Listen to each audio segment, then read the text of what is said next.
Hello friends, welcome back to the channel. I hope you're having a great day. A common issue that many bakers face when making a cake using the creaming method is that the mixture often splits or curdles as the eggs are added, and it can lead one to assume that something went wrong. So why does this happen? In this video, I am going to talk through some of the possible reasons that can cause a cake mixture to split, whether there is anything you can do to fix it, and how you can prevent it from happening in the future. When we make a cake, we start by creating a water in oil emulsion. That is, we are adding eggs, which are around 75% water, to fat such as butter, margarine and sugar. As you may well know, fats and water don't naturally combine, and so we have to force them to. We do this by adding an emulsifier and mixing vigorously.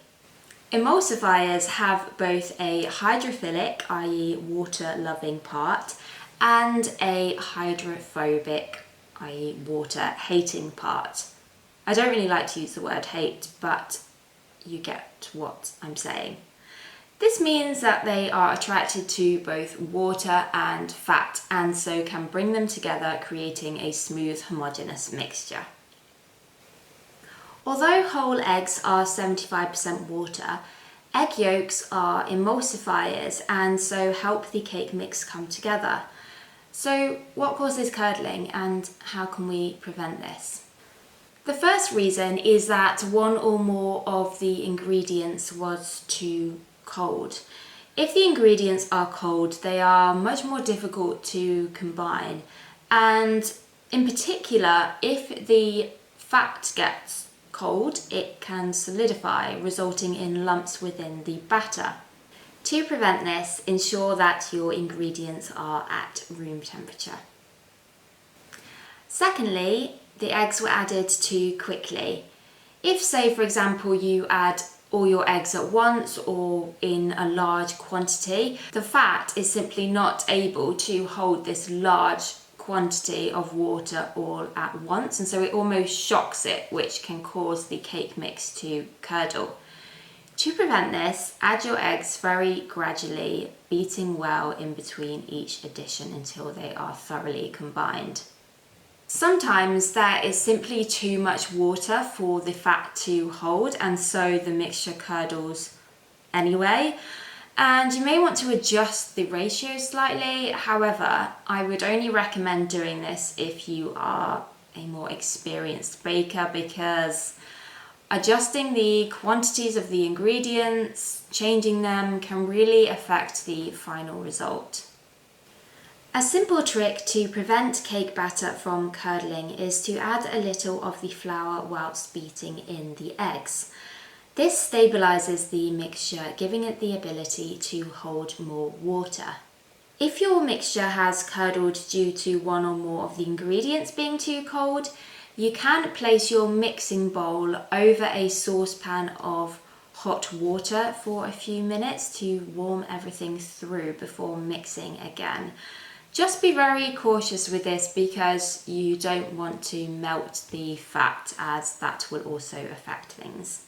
Another thing you could try is adding an additional emulsifier that is suitable for baking, or even an extra egg yolk. However, bear in mind that this may well affect the final texture and flavour of the cake, so only adjust or change the ingredients if you feel confident to do so and are willing to experiment.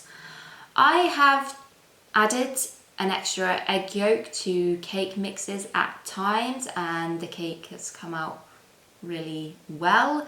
It can provide a little bit of extra flavour and a nice golden colour. However, too many egg yolks can make a cake slightly drier because most of the water is contained within the egg white, so you don't want to go overboard. Other emulsifiers that are available to buy, I haven't personally used, so I can't really comment on those. However, I'm certainly curious about them. What if you have taken all these preventative steps and your cake batter has curdled anyway? Can it still be used? Absolutely yes. Once you mix in your flour, the batter is going to come back together anyway and is perfectly fine to bake. Some say that a curdled cake mix will result in a slightly denser texture. However, in my own experience, I have not found this to be the case. I think that would only happen if, say, you overmix the flour at the end to compensate for the curdled cake mix. So always ensure that you sift in your flour, fold it in gently until everything is combined and the batter is smooth. So those are the main reasons as to why a cake batter might curdle and what you can do to prevent it. So tell me, what is your experience with this? Do you have any secret tips of your own? Let me know in the comments below. Thank you so much for watching this video and I will see you next time. Bye.